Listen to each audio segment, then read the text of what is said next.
Tonight, NBC News learning from multiple sources prosecutors will call their star witness Michael Cohen on Monday. He called himself Donald Trump's fixer, now a vocal Trump critic.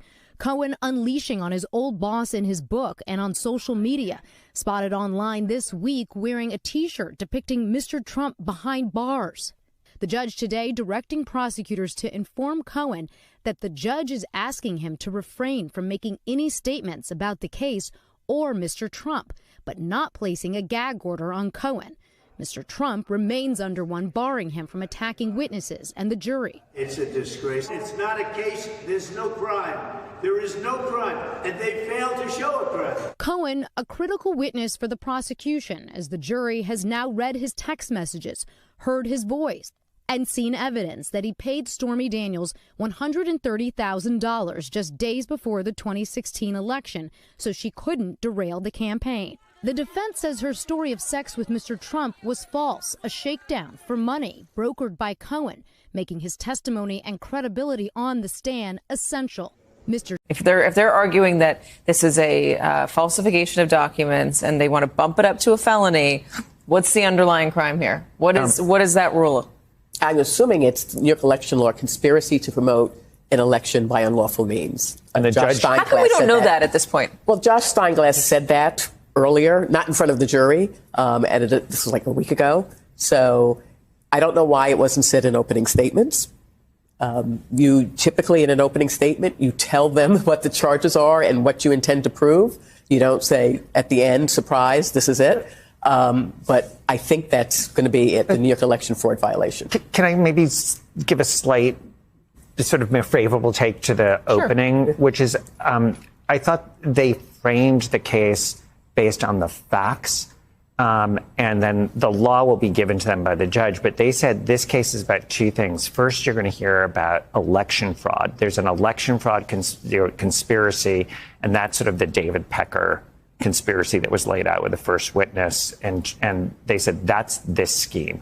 Then you're going to hear about the cover-up of that scheme. So they really wanted to talk about just what are the facts. We're not going to we'll do with how this, if you put a legal grid on it, we'll do that later. And that's where they will get from the judge all of what is required in order for the state to prove its case.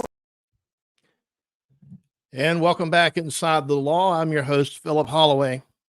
So, look, if MSNBC and the analysts at MSNBC at this point can't figure out what Donald Trump is exactly accused of, now that he's well underway with his trial. In fact, the state is just about to rest their case, we understand. If you're this far into a criminal prosecution, just how is it that nobody can seem to really get their head wrapped around exactly what somebody's charged with? This is what due process is all about. You know, you've got to have a fundamentally fair justice system, or you have no justice system at all. It's just a system. It's not justice. This may as well be a theatrical production. I've been practicing law, going on 30 years, not quite.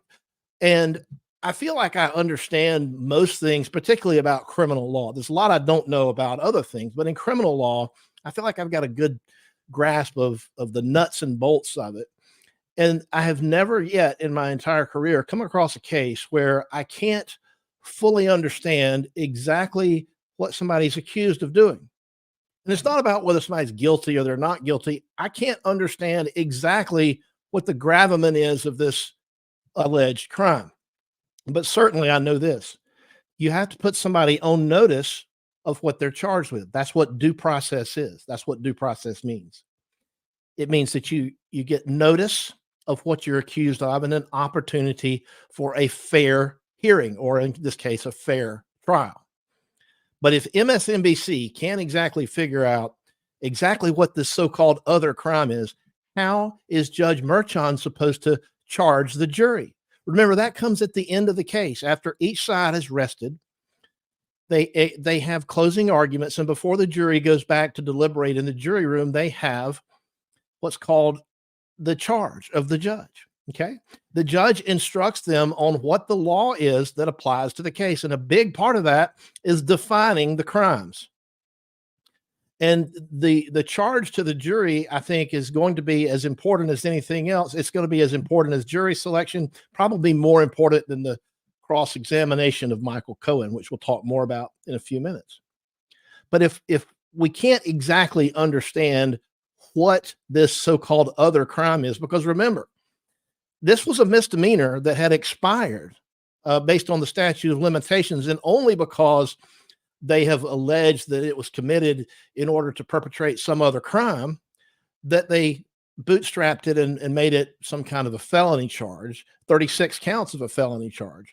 But you've got to define and establish what this other crime is. Otherwise, you're not on notice of exactly what you're charged with. All right. Welcome. I see we have the chat room is very active already tonight. It's great to see everybody in here. I hope you have been paying attention to the news media, because that's the only way you're going to understand what's going on with this trial. There are no TVs and it's not live stream. So we're having to rely on reports from the courtroom and also from watching the news. And speaking of the news, you may have seen my guest tonight. Paul Mauro is a retired New York Police Department inspector. Let's go ahead and welcome Paul to the stage. Paul, how are you tonight, buddy? I'm good, Phil. Happy to be here. I'm glad you can be here. And those of you who watch TV, I'm sure you've seen Paul. He's a Fox News contributor. He's been on the network quite a bit talking about this case. He's an attorney in New York. And he told me something today, because he and I were talking today on Paul's podcast. Paul told me that the defense does not have to provide a witness list to the prosecutor. And I found that to be very interesting, and I want to talk about that some more, because it's very different from the procedure here in Georgia where I practice.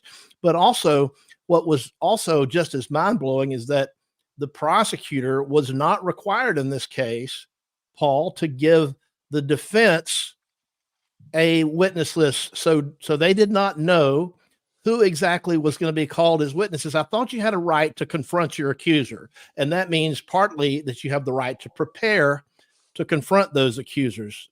What's going on with that, Paul?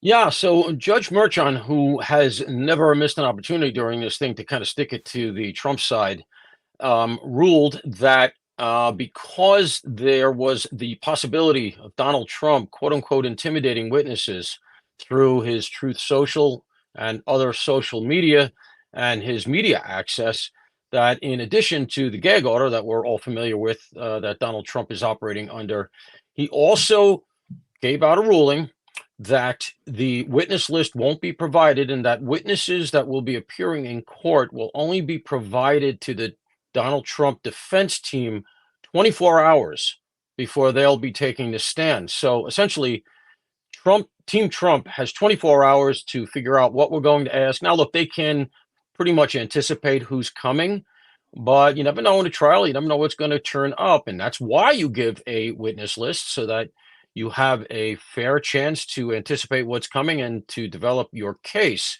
But in this case, 24 hours is all they've gotten. And you can bet that's going to be another basis of appeal. I would think constitutional appeal in this case, along with some of the other things you've mentioned. Well, so when you were with NYPD, it was a long career there. You made it all the way up to the rank of inspector, and I think you said you were in charge of the legal department. I know that you've made lots of arrests, and of course, when you make arrests as a law enforcement officer, that means you're going to have to go to court and testify a lot.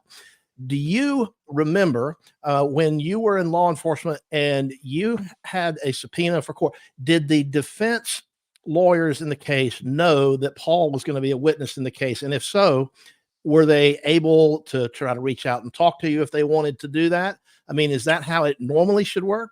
Yeah, it should, and it almost always does. In fact, here in New York, it's interesting because as Merchan has gone in the direction that he's gone, it's very counter to the trend here in New York, because the opposite has been occurring. The laws here in New York State, thanks to bail reform, et cetera, have stipulated that, mandated, I should say, that law enforcement provides everything to the defense, including arresting officer, the arresting officer's record, arresting officer's disciplinary record, which is now put online, all kinds of stuff that in the past really you never got to in a criminal prosecution. All of that stuff goes over in a very constrained period of time. They lengthened the discovery period a little bit because it became so draconian that realistically cases weren't being made that could have been made. In fact, what was going on was detectives were waiting to get all of that stuff together before they would make the arrest. Even if they knew they had probable cause, they'd leave the perp out there until they had all of this stuff ready to go, then make the arrest so that they were in a position to hand everything over through the prosecutor. But as a result, a lot of bad guys remained out there to commit crimes and continue to commit crimes. So this is very counter to the trend here and what has always been the case historically in New York. And it's just another way that they've decided to use Donald Trump to break the system. All right. Well, let's get into the actual trial itself. I know you've been following it closely. I've seen you on TV talking about it. You and I have talked about it. Where are we in the trial, and what can we expect moving forward? How far have we gotten? We're pretty far along. So reportedly, Michael Cohen will be the last witness for the prosecution. He's currently undergoing cross-examination by the defense. So he is a prosecution witness. He is brought in by the government, Alvin Bragg's team here, to build the case against Donald Trump relative to the crime that he's charged with, 34 counts in service of some ghost crime that we don't know what it is. And now the Donald Trump side of things gets a crack at him on cross-examination. That is likely going to go on tomorrow, again on Thursday. And then there will be an opportunity, a last opportunity for the prosecution to do redirect, that is to get another crack at Michael Cohen to try to clean up some of the damage that undoubtedly the defense team is going to do here. My prediction is that the defense team, that is the Trump side of things, will drag it out. They've already had a half a day crack at him. They're going to probably take the whole day tomorrow, if I had to guess, because Friday there's no court. And they don't want to send a jury away for a long weekend contemplating a rehabilitation effort by the government side. So I think likely, if I'm sitting where the defense is, I take the whole day tomorrow, run out the clock. And if I'm going to finish with Michael Cohen, I do it just before the bell tomorrow. Send the jury away for a 3-day weekend, thinking about all the ways that I have undermined Michael Cohen's testimony. Let the redirect come on Monday. And then reportedly, that's the end of the prosecution's case. The reporting is, we don't have anything official, but the reporting is, I think it was Associated Press reported that in a sidebar, so they must have a pretty good source there. In a sidebar, they got a source that knows what was said in a sidebar. Okay. Exactly. Yeah, so it goes to a sidebar reportedly that that will be the last prosecution witness. The prosecution will rest, and then it comes down to whether or not the defense will put on a case themselves. All right, we're going to get back to that in a minute. So that's a lot to unpack. So let's talk about it. On the screen here, this is the T-shirt that Michael Cohen likes to wear when he does his TikTok videos, which I've talked about before in other videos. And for those of you, if you're new here, by the way, welcome. But I encourage you to check out. I've done some videos that talked about cross-examination. I did a live stream that was about an hour and a half, but also did a short 10 or 12 minute primer about this. But by way of recap, Paul, as you know, one of the first things that we do when we cross-examine a witness, particularly one like this, is you talk about bias. And so I put this picture on the screen because it is a classic example of a witness who is biased against a party, in this case, the accused Donald Trump. And he also admitted on cross-examination that he was so biased that he wanted to see the man in jail. Do you know, we haven't been able to see this on TV. So the reporting is, well, it's catch as catch can, basically, and you're lucky to be able to follow it. It's very difficult to watch a live tweeting of a trial and understand exactly the flavor of what's happening in the courtroom. But I would be curious to know if this image has made its way into the courtroom. Do you happen to know if the jury has seen this? I don't know this positively, but I don't believe it has. My understanding is that they've been quoting It's possible that it has, but as you're saying, we can't see it live, so we don't really know. But my understanding is that they've mostly been going to statements that he's made on prior social media because he's been very active for a long time. And they have talked about statements that he's made regarding wanting to see Donald Trump locked up and other sort of very demeaning and kind of really unbecoming comments from Michael Cohen. He's not a likable guy. The prosecution knows that. They've kind of leaned into it. But I don't know that they've got to some of the more recent TikTok stuff. And my understanding is that shirt began appearing about a week ago, maybe a little less. And that's what's so interesting about this case. Cohen can't help himself. And one of the reasons is he's trying to raise money. He doesn't have any means of support. He's been disbarred. And so he's on TikTok trying to make a few bucks.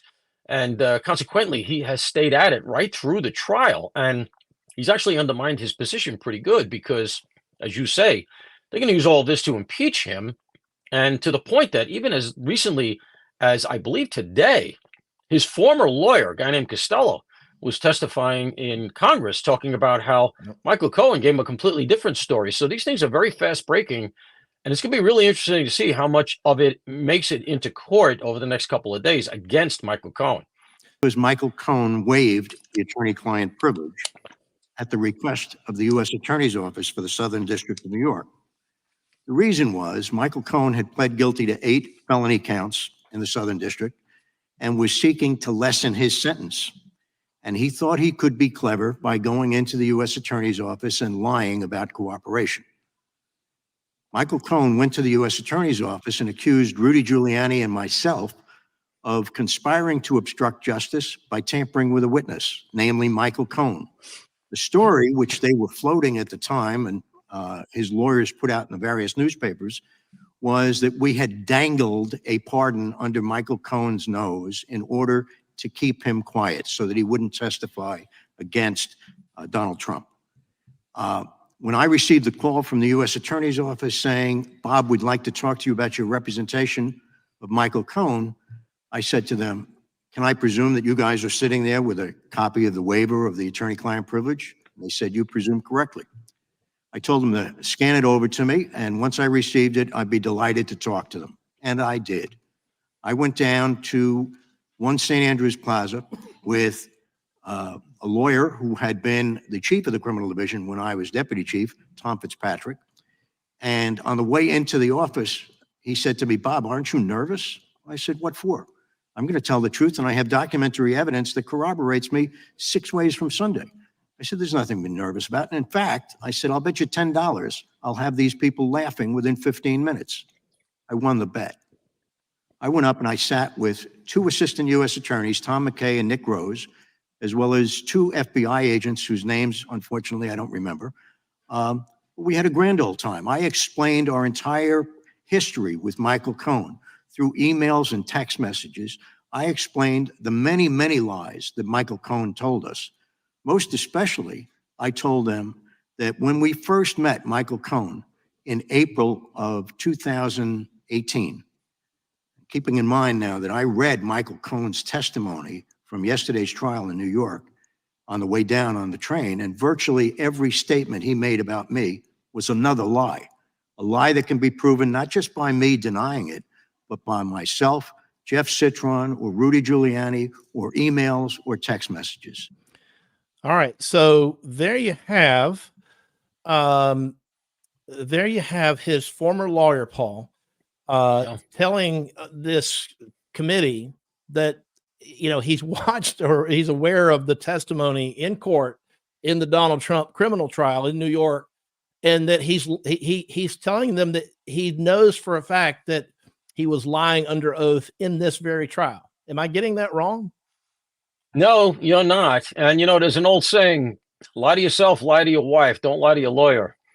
And you know what? You and I both know it's true. It's going to come back and bite you. And in this case, it certainly is. And again, like I was saying earlier, what's so fascinating about this is that all of this is coming to light, and it so directly impacts what's going on in the case that a congressman here in New York, Dan Goldman, is now making noise about that hearing being a form of witness tampering, because they know that it seriously undermines Michael Cohen's testimony, and Michael Cohen's testimony, quite surprisingly, I really thought, in all honesty, look, I had no faith in this case. I knew it was a dog. I don't understand the theory of the case because it is incomprehensible. But that said, I thought that for them to go forward like this, there was going to be something more. They were going to surprise us somehow, but there really is no there. Yeah. And the Michael Cohen testimony is really the linchpin of linking Donald Trump to the alleged misdeeds here. And if you take that away, there really is no case. Well, that's what I said. I'm sure you heard in the intro to the show, one of the things that I said is that I feel like I got a pretty good grasp on criminal law, at least a good working knowledge of the nuts and bolts. And I can't get my head wrapped around exactly what they're accusing him of that makes this, some kind of a felony. And apparently neither can NBC, but apparently I'm not alone. You've been doing this. I'm not going to ask you how old you are, but you may have been doing it at least as long as me, maybe a little longer. And it sounds like you can't figure it out either. No, but I can't. So if I was 90, I couldn't figure this one out. There's no figuring this one out. Well, this attorney said he's been practicing law 51 years. And so if I'm representing Donald Trump in this Manhattan trial, I might be trying to get that man to come testify and tell the jury, because one way you can impeach a witness is with prior inconsistent statements and character for truthfulness. Bring this guy's lawyer with his documentary proof that he says he has, and come tell the jury that he knows for a fact that Michael Cohen lied in this very trial. I mean, I think that that's something I would give very serious consideration to doing if I represent Donald Trump. What about you? Yeah, I would absolutely. You can see he's a polished guy. I mean, he's been at it a long time. I don't remember having any cases with him. If I did, I don't recall. But he's one of these guys that has bounced around New York forever. You've heard his name, etc. And he is not going to be intimidated by the process. He's been in plenty. Whoop, there he is. He got Paul's coming back. Paul was just saying while we're waiting on Paul to come back. You back with us? I lost your audio, so hang on a second. Let's see if we get that back. What Paul was just saying was that this guy's been around for a long time, and he would not be intimidated by the process. Paul, you back with us, buddy? I think we've lost the audio. Nope.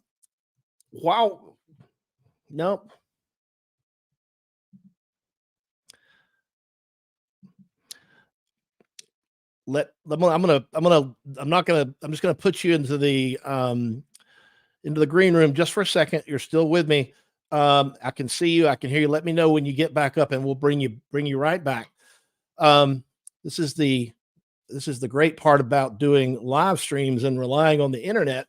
Sometimes these things happen, and I am sort of the master of technical glitches because it happens to me all the time. I cannot hear you. Still see you, but I can't hear you. We'll keep working on that. Keep working on it. And Paul will come back in just a minute. He turned his camera off, but he's going to give me the thumbs up when he's back. So what we just saw, we talked about last time we were here, and also in some recorded videos, I've talked about how you do this witness impeachment. That was a classic example. You could bring a witness like Michael Cohen's former attorney, bring him to court, and have him talk about the man's character for truthfulness. Do you know Michael Cohen? Yes. Are you familiar with his reputation or his character for truthfulness? Yes, I am. Would you believe him under oath? And he would say, no, I would not. And then, they can talk about why. You can also use witnesses like this to establish prior inconsistent statements, to be able to show that witnesses are talking out of both sides of their mouth, that they're not credible. And of course, I don't know that we've seen it yet in this case, but we can get the prior convictions that show that he's a convicted felon. And by the way, once the judge tells the jury that if somebody's a convicted felon, you're entitled as a juror to basically ignore everything they've got to say simply because they're a convicted felon. But if their felony has to do with something like lying or dishonesty or fraud or lying to the bank or tax fraud, things of that nature, dishonesty, those are the kind of things that well, let's just say they carry more weight than if it were a conviction for something that did not involve dishonesty. All right, let's see. I think Paul may be back with us. Paul, you back, buddy? I'm here if you can hear me. I got you now, loud and clear. Welcome back Great. to the show. Thank you. Sorry about that. No problem. These things happen. Believe me. I'm the one that I went live one time, except I forgot to hit the button, and me and my guest were talking. It was Nate, the lawyer, for those of you who may remember this. We talked for 15, 20 minutes before I realized that we were not online. I looked over in the chat, and people were saying, where are they? Where are they? I know the feeling. I've done similar things. By the way, speaking of the chat, I see that we got 500 people in here. That's awesome. Listen, if you haven't, please hit the like button. That helps people find me. It helps people find this show, people who have like an intellectual curiosity, because what we do here is we try to talk about the real justice system, and we use cases that are in the news currently as a way to do that, so that we can see what works, what doesn't work. And sometimes we can talk about things that are just reprehensible that occur. We're not always going to be talking about Donald Trump or Fannie Willis or those sorts of cases, because there's going to be other stuff coming up. But this is what's in the news now. So here we are talking about it. So Paul, we were talking about the different ways that you can impeach a witness. And by the way, impeachment, I'm not referring to like what happens to presidents and judges and politicians. This means impeachment means to call a witness's credibility into question, in order to educate the jury, to put their testimony in the context, so that the jury, you're going to argue based on these reasons, should totally ignore their testimony. Paul, in New York, tell me if it's like it is in Georgia. The judge in the charge will tell the jury that if somebody's convicted of a felony, that they are entitled to disbelieve their entire testimony. Is that right? It is, in a general sense, especially if it is a felony of integrity, as you were mentioning. But I think that the larger issue here is what exactly you and I were talking about earlier, and what you just mentioned, which is the judge's charge to the jury, because of the larger issue of what the second crime is and what the actual theory of the prosecution is, which nobody can quite figure out, including our friends over at MSNBC. I mean, if they are not supporting this wholeheartedly, you got to really say, well, who is? The judge's charge to the jury in this instance comes down to something of a cleanup effort. And as you and I both know, the judge can frame the language quite artfully and can send subtle signals, maybe not so subtle signals, to the jury as to what he or she believes should happen. He, in this case, Judge Merchant. So I think one of the things that really carries weight in this case more than other cases, and I mention it because, again, we're not going to be able to see it, but it's going to be dramatic, is that once both sides have rested, and I believe that'll happen next week, there's going to be a battle royale over just that. The judge's charge to the jury, what he is going to tell the jury to consider when they go to deliberate on this case. And both sides get to weigh in on that. In this case, it's almost certainly going to be in writing. There'll be motions. And they are going to both want their version of things to go to the jury. And Merchant's going to have a chance, as the jury goes away, to put his thumb on the scale one way or the other here. Yeah. And I think it's going to be really crucial.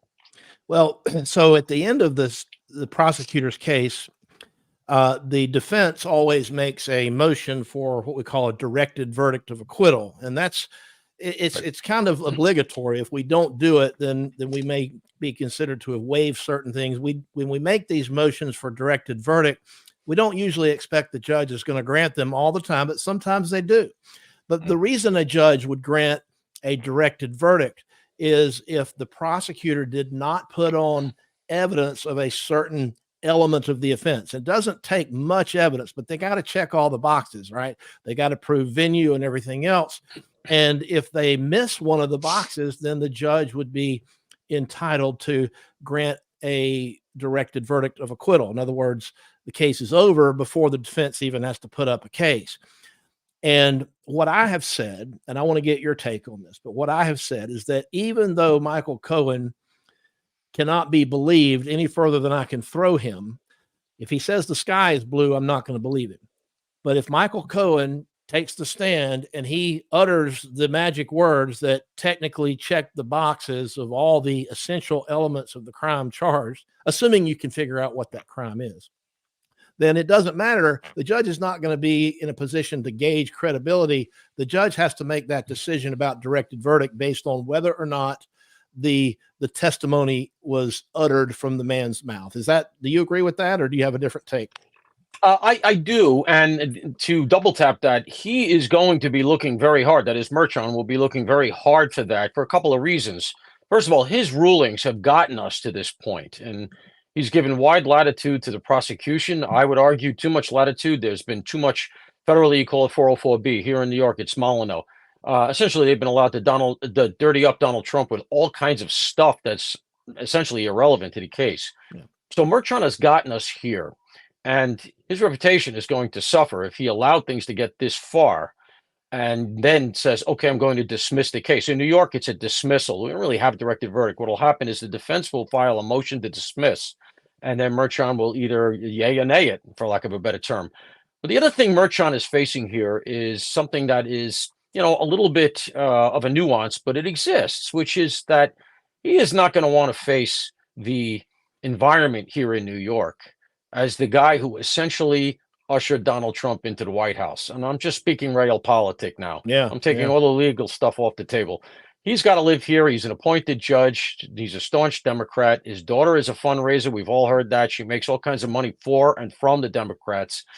If he lets Donald Trump out of this case now, Donald Trump will be portrayed as the victim.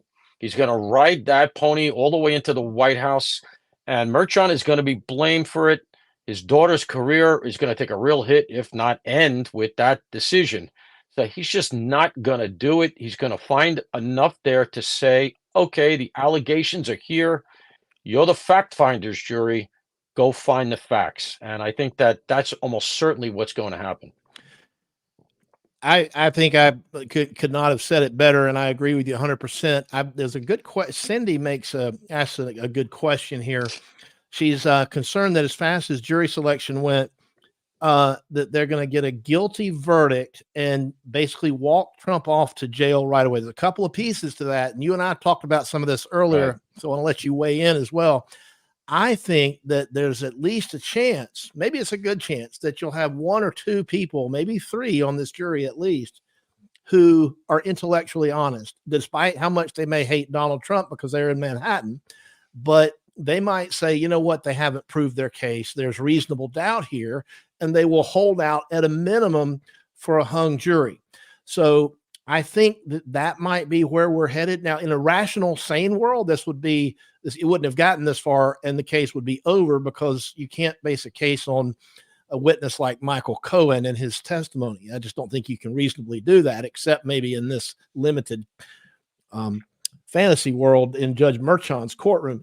But as to the second part, I want you to address this, because we were talking today about the possibility or the likelihood of Donald Trump going to jail in the event of a conviction. So I don't believe he will, as cynical as I am. And maybe, as the old saying goes, it was Lily Tomlin said, every day I get more cynical and I still can't keep up. I actually don't think he will. I think that makes him too much of a martyr. I think they're leery of that. I don't think they're going to do it out of any sense of justice or propriety. And there is also, and maybe I'm giving it too much weight, but there's also the day one memo that Alvin Bragg issued on the first day of taking office. And it was a long-winded way of saying that the only people we're going to be looking to lock up are essentially violent predicate felons. Donald Trump is so far outside of that bracket. Now, we both know they'll rewrite those rules as they go along happily. But God, what a stark contradiction that would be. And then, like I said, I also think they don't want to make him a martyr. The part that I do agree with that Cindy mentions, and it's a sharp question, she's right. Jury selection went very quickly. I was quite surprised by it. And my only read on why it went so quickly, and I don't know what happened with the two lawyers, but there were two lawyers that are on the jury. And I would argue that those are our two hopes, because the other 10 are going to be, I think, flummoxed by the theory of the case. As I said, it's incomprehensible. It gets into issues of timelines and things that just make no sense. I mean, for instance, just to cut right to it, the 34 counts of entries into the accounting ledger that he's charged with as the first crime happened in 2017. So theoretically, he's charged with influencing unduly an election he already won. So just take that off this right just from the get-go. So, there's all of these sorts of issues that you have to kind of wrap your mind around in a very Alice in Wonderland way. And that does worry me. The two lawyers should see through this, if they're any kind of lawyers, to say, you know what, this thing is put together with, bubble gum and doesn't pass the sniff test. And I will be the one with the backbone to stand up and hang this jury. But that takes a lot of backbone. And hopefully the lawyers will be a little bit like revolted, like I am, just at the sight of a guy who at least once was a lawyer turning and going after a client, a former client, in such a vicious way. Because I mean, we, regardless of how we might feel or whatever about a client, we've got attorney-client privilege, and we've got certain, I think, principles that are bigger than that. And I think a lawyer, this just is, it's unseemly, and it just feels like it just has a bad ickiness to it. Just as an attorney, seeing someone like Cohen turn on Trump, talking about what's coming up in the rest of cross-examination. I think you made an excellent point earlier when you said that basically, since Friday is going to be an off day, I still don't understand why they only have trial 3 days a week, but Friday is an off day. When the defense lawyers finish with Michael Cohen, they want the jury to be able to leave for the long weekend and kind of marinate in whatever they've left them with. So if it were me, I would get a long list and I would catalog all of the prior inconsistent statements that Michael Cohen's made, and I would go through them one by one and just do that all day. And if I run out of time, I'm going to bring in character witnesses to talk about his character for truthfulness, but also his convictions. Okay, we're gonna make sure the jury knows that these were not just convictions for any old felony. These were felonies involving fraud and dishonesty and deceit. So that's what I would leave the jury with, based on going into this long weekend. But when we come back on Friday, or on Monday, assuming there's little to no redirect, Monday or Tuesday, we're looking at this charge conference where the lawyers and the judge will meet without the jury being present to talk about what the judge's instructions will be. And that should happen before closing statements or closing argument. But after any redirect, Paul, on Michael Cohen, if the state rests and Donald Trump is your client, do you think Donald Trump should testify? How would you advise Donald Trump? Oh, I would advise him very strongly not to take the stand. I think that he could only end up playing into the prosecution's hands. The basic paradigm of this thing is very simple. The prosecution knew that their two main witnesses, which were Stormy Daniels and Michael Cohen, noticed that they didn't call Karen McDougal, who he allegedly also had an affair with and who was allegedly paid off in a catch and kill for the story. They stayed with Stormy and with Michael. They know that they both come across as very unsavory characters. And so what they've done is they've leaned into that. And really, the basic narrative that the prosecution has constructed here is Donald Trump was mixed up with some very unsavory people, and therefore he's an unsavory guy. You can believe anything of him. And when he ran for office, the highest office in the land, he then tried to clean that up in a fraudulent way. That's the whole narrative. That's it. And that's why I say the judge's charge is so important, because if he furthers that narrative, what's going to happen is when they go away to deliberate, they're going to come back and almost certainly they're going to ask some questions like, is an NDA always legal, or sometimes can it be illegal? You're going to get stuff like that. Yeah. If you put Donald Trump on the stand, the judge has already indicated that he's going to give wide latitude to how the prosecution questions him. And Donald Trump can be very combative. He's a counterpuncher. We all know that. And while he may think he's scoring points electorally, he may really undermine himself with the jury, which, I think it's Manhattan. We all know they're already inclined to dislike him.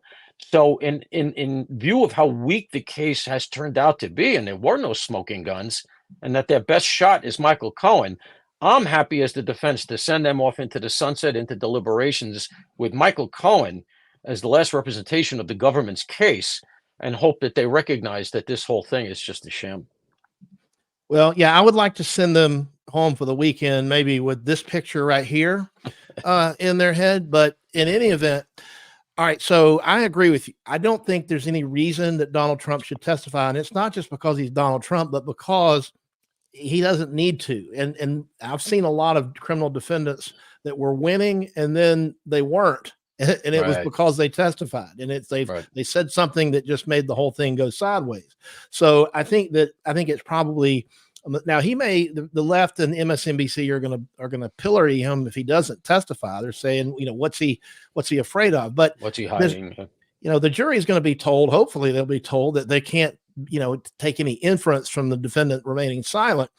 That's but right. The other piece of this that do you bring any witnesses? I think they need to bring someone who's an expert witness in accounting. And by the way, I would think that this would be the kind of witness the prosecutor would bring. If they're bringing an accounting fraud case, they would bring some experts who can say this is, a bad accounting practice. But instead we got Stormy Daniels and Michael Cohen. But nevertheless, if I'm the defense, I think I bring the serious, professional, polished kind of witness who can give an expert opinion and talk about accounting practices and tell the people on the jury that, you call it a legal expense. And it really, that's a broad term. It doesn't mean only attorney's fees. It can mean money that you pay to settle a civil claim or to pay as consideration for a contract, because if you don't have consideration and that means payment, then it's not a valid contract. I think from accounting perspective, it's perfectly reasonable to book these expenses in the broader category of a legal bill. Absolutely. And in fact, you could even go. So first of all, let me just mention this. That's the big rumor up here, that supposedly they're going to do exactly what you just said, Phil. So you're right on point. They're going to bring in an accounting expert, maybe somebody who's actually a legal accountant, right? Because there are accountants who specialize in law firms, especially the big firms. And supposedly they have somebody teed up to do that.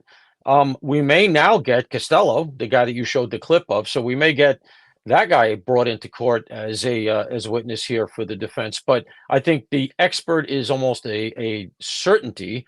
And he's going to explain exactly what you just said, that this is the kind of thing that is done regularly. You don't need to bring in, by the way, an expert to elucidate the fact that NDAs are done in the way that Donald Trump did them this time, to show that that's a standard practice in public life and in journalism, because David Pecker did that. Yeah. David Pecker was their first witness. He's the publisher of the National Enquirer.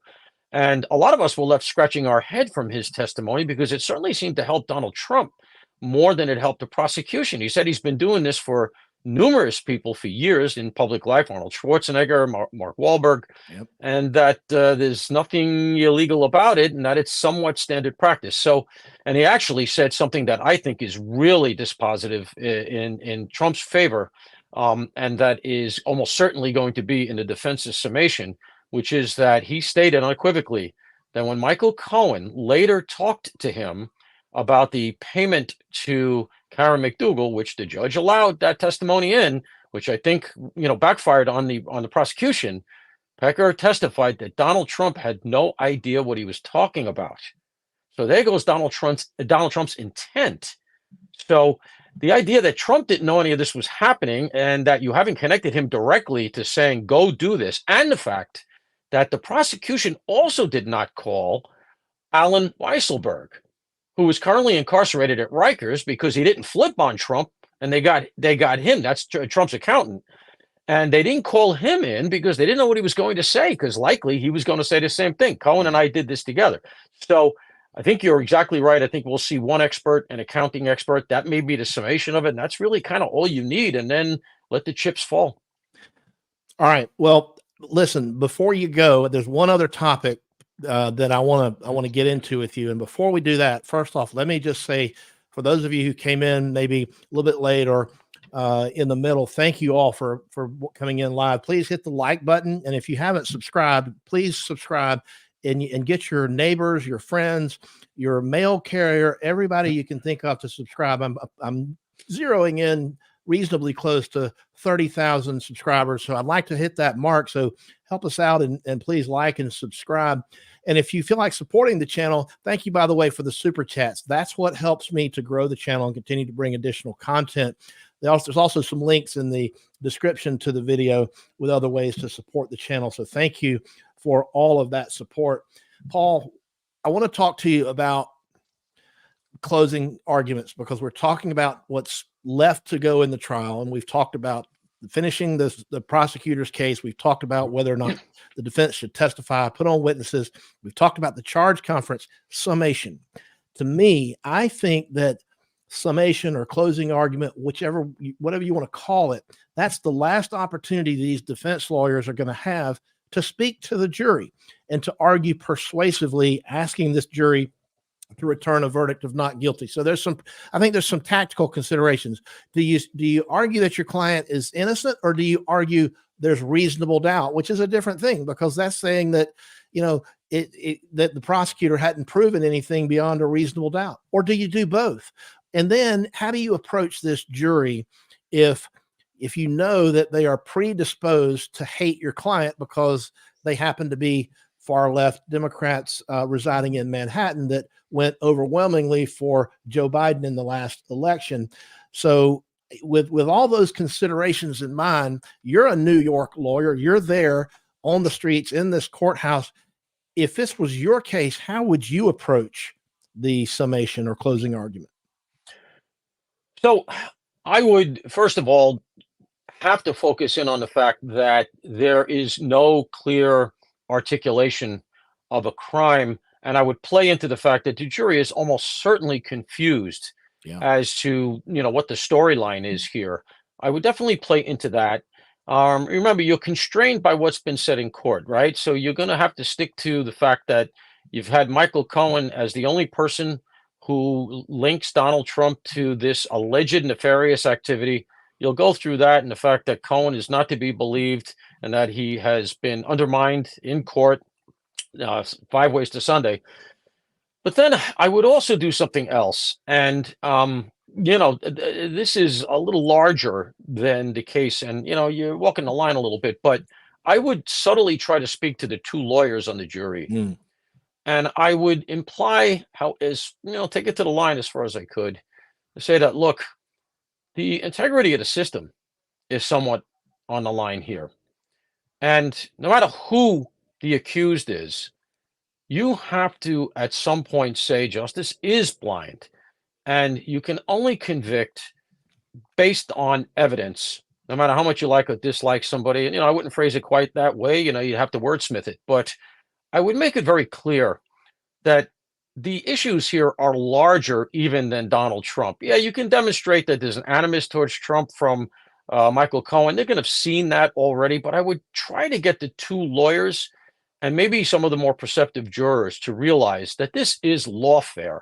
And even if you don't like Donald Trump, this is our system at stake. And this is not the way to go about it. Beat him at the ballot box. And I'm not even talking about any of the other cases, which we're all familiar with, but in the four corners of this particular case, this is just wrong. Whatever his name is, I just know this, and as a guy who pitched cases to the Manhattan DA's office for 25 years, I walked in with this case to a DA or to a federal prosecutor, they would have thrown me out. All right. And I had a good reputation with them. We never lost a case, but they would have said, "Are you kidding with this?" And they would have run it by their appeals division, by the way, who would have said, "This thing's a loser. It's going to get reversed on appeal. So, we're not going to bother with this." My understanding is, the rumor is, they did run it through their appeals section, and they got a favorable thumbs up because they made sure they ran it to the right people. So, to answer your question, as I said, I would try to expand the canvas a little bit to kind of lodge this in a right or wrong, a sort of protection of our system, almost as a referendum is the word I'm looking for, on our system. Stand up for this and kind of sensitize them to the idea that you may be the one person, it may be 11-1 in that court, in that deliberation room. It may come down to you, but you're right. Stand up. And we need you to stand up here because the evidence speaks for itself. Paul Mauro, ladies and gentlemen, let's give him a big round of applause. Thanks, Paul, for coming inside the law. Listen, before you go, by the way, you've seen Paul on Fox News. He's a former NYPD, retired, I guess, NYPD inspector, and also in charge of the legal department at NYPD. But Paul, tell us about your podcast and where else folks can find you if they want to hear anything else that we have to say about this case. I appreciate that. So I'm at opsdesk.org, like operations desk. So it's a website, and then there's a Substack on there you can sign up for. We got the podcast on there as well, on YouTube, etc. But opsdesk.org gets you to the mothership, and hopefully we'll see you over there. Yeah, and I'm going to tweet out a link when I get it later. Don't forget to send it to me. I recorded an episode with Paul and his partners in the podcast today. We had a great time just kicking it around, talking shop, talked about some of these same issues. I'll make sure that I tweet out a link to that a little bit later on. So check out Paul on X. Check out that podcast. I think it's going to be fantastic. Not just my episode, all of them. I think it's fantastic. Listen, go check it out. Paul, thanks for coming back, and I hope you'll come back and join me again sometime. Great fun, Phil. Thanks very much. You bet. All right. So there you have it. I think this was this was as enlightening of a discussion as I had hoped for, and then some. Paul is right there on the ground in Manhattan. I've got my thoughts about this case. I've not been shy about talking about it or giving my thoughts and opinions on it, but he's got a unique insight because he's there. He's in Manhattan. He knows a lot of these players. He knows things like he told us about when Judge Mershon first took the bench.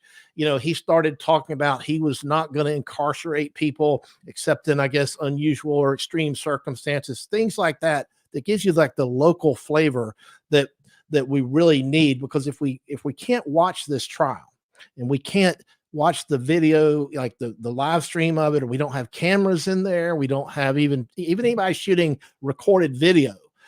I think I saw CNN and some others had tried to do like a dramatic recreation of some of the testimony of Michael Cohen. That crap doesn't work either. So we really need to understand what's actually happening in this very courtroom.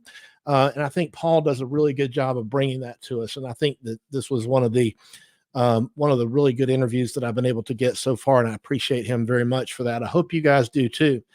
There's a question that I thought about bringing this to with Paul, but I'm going to answer it. Paul's been in here a whole hour and I know he had to go. So William asked this question. If we can circle back to the recording that Michael Cohen made of his conversation with Donald Trump.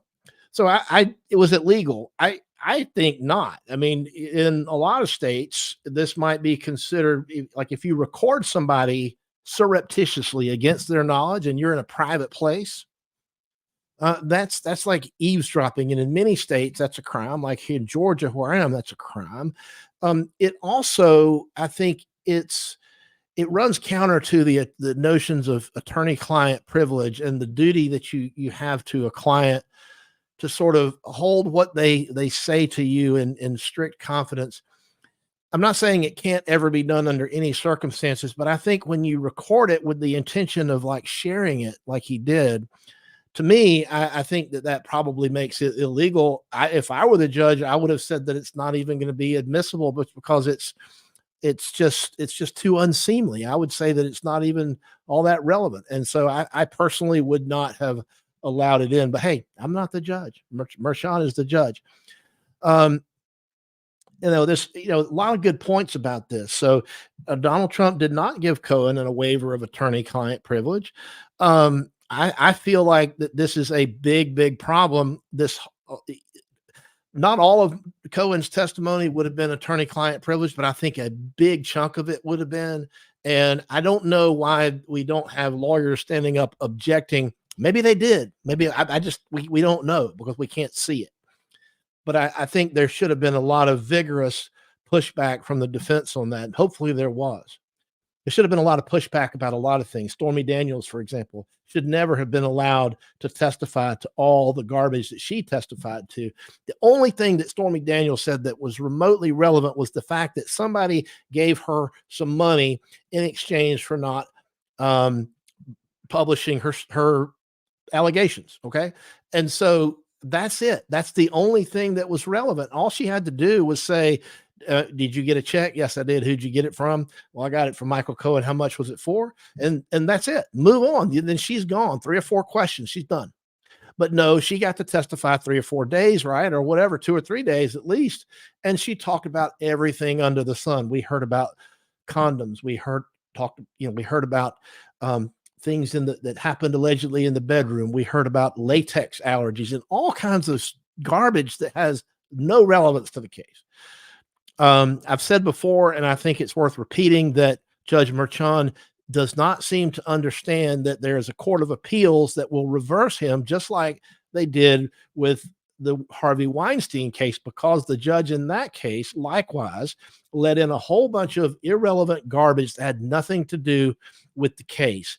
And it was to the point that it caused the trial to be unfair. It violated due process, substantive due process, which means fundamental fairness. So anyway, thanks. Listen, we got 620 folks here. Please hit that like button. Subscribe to the channel if you hadn't. I'm pushing 30,000 subscribers. I'm trying to get to that mark. So help me out. Tell everybody you know to subscribe to Inside the Law. If you want to learn about the real justice system, not just the one you have on TV, then you need to subscribe to this channel, because that's what we do. We use cases that are in the news, and we talk about the real justice system, using those cases as sort of the mechanism and the vehicle to get there. I'm looking forward to this weekend. Let me tell you what I'm doing here. I am going, let's see if I can share this with you guys. I am going this weekend to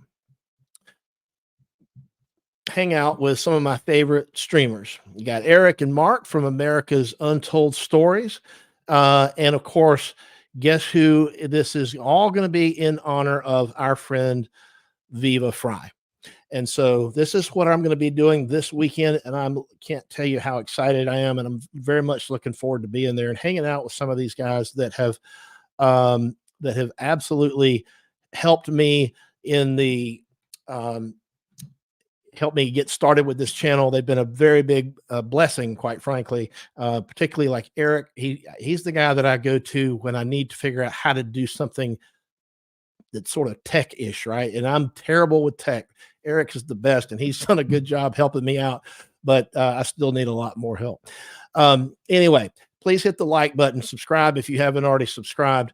And look, I love looking at the comments. I wish I could have brought more. It's just hard for me to monitor the comments, answer questions, and also engage in the discussion. But I do like to go back, by the way, and I look at the comments in the chat after the fact. And when this is on replay, I'll have it set up where I can hopefully go in and see some of these and try to answer questions. For those of you who are watching on replay, leave questions. I do my best to try to answer them and read the comments as well. So thank you all very much. And I want to also, while I'm here, I want to make sure that I thank chat boss Megan. Megan is not only a moderator of the chat, this is Megan here, and she actually, if you look at the thumbnail, which is the image that you see on YouTube or on Rumble or on Locals, you see this sort of image as sort of the picture for the video. Megan actually made that for me this morning. I think she did a fantastic job getting Paul's picture on there and all that. It's a really, really awesome job. Thank you very much, Megan. Much, much appreciated. All right. I expect that we'll be doing maybe a couple of at least short videos, and I don't mean shorts. I mean maybe recorded videos over the next couple of days. I hope to share with you guys some of what goes on in West Palm Beach with Viva and Mark and Eric. And we got to talk real quick about Fani Willis. I know that people hate to talk about Fani Willis, but I need to tell you where things stand with regard to the appeal in the Willis disqualification appeal. We have just a few more days, and I don't know exactly how many, but it's not many because it's only 10 days from the day that the Court of Appeals decided to take the discretionary, it's called an interlocutory appeal. It's discretionary pretrial appeal brought by former President Trump Michael Roman, and a lot of the others. This is the effort spearheaded by attorney Ashley Merchant, who brought all of this information about Willis.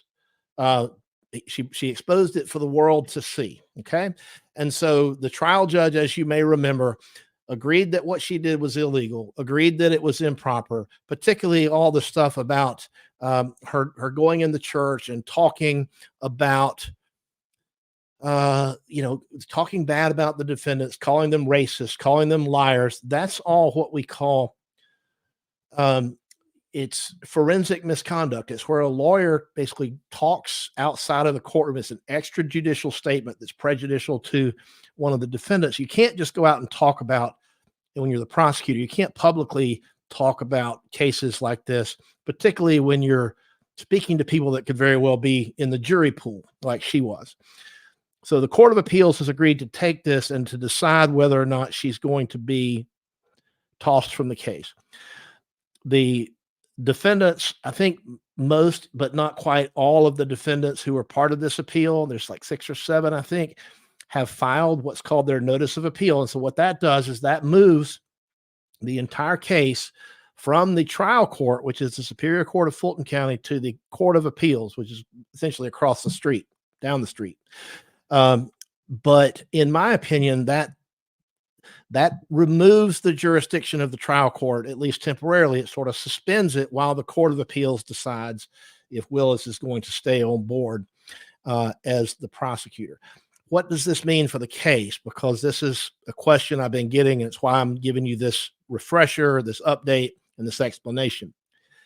This means that as a practical matter, there's not going to be any trial this year, for one thing. I think that as another practical matter, I don't think the trial court is going to be able to do anything. I think that they lose jurisdiction. He's not going to be able to, in my opinion, hear any more appeals or anything like that. I think that, any more pretrial motions. So I don't think he's going to be able to tend to any additional pretrial matters. Not to mention the fact that next week is the election, and the judge could very well lose his seat next week because it's just him. And let me show you who the guy is that's running against him. Okay. So it's Judge McAfee and this guy. And this is some social media from this attorney before he became a judicial candidate in Georgia. If Judge McAfee loses loses the election, he's still going to stay in his seat until the end of the year. But bearing in mind, during all that time, the case is at the Court of Appeals.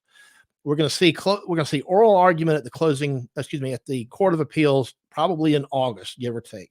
Maybe July. I think now it might be August.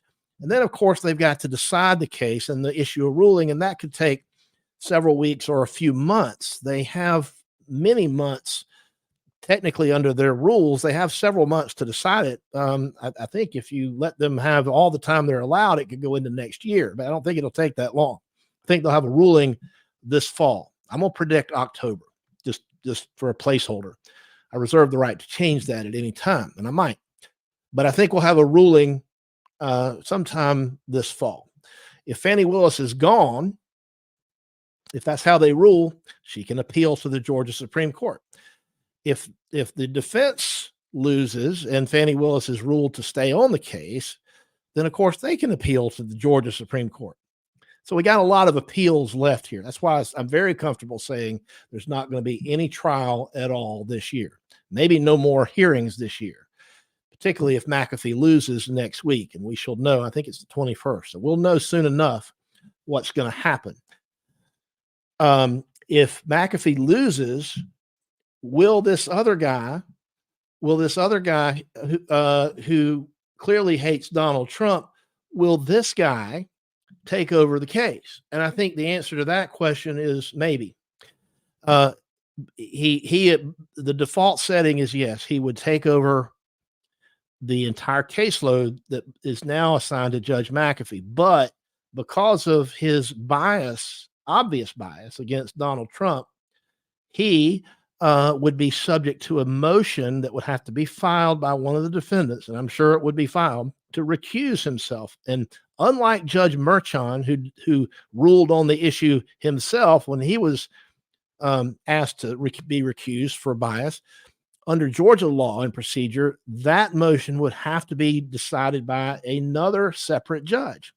In other words, you can't grade your own paper. So if Patillo beats McAfee, Patillo is presumably going to be the trial judge in the Georgia RICO case, except he's subject to being disqualified because he's got this expressed bias against the main defendant in the case. All right. So I know that you need a whiteboard, and that was a lot of explanation just to kind of give you an update. But that is where things currently stand right now. I think that we should, in the next day or two, we should probably have the last of the notices of appeal filed by all the defendants. And at that point, then the parties will be briefing the case. And by that, I mean they will be submitting their written arguments. Each defendant will submit written arguments, and then the state, of course, Fani Willis office will respond in writing. And so we'll be able to come here inside the law, and we will be able to go through those documents and parse them out and look through them and figure out what the arguments are, what the people are saying, and what these legal pleadings actually mean.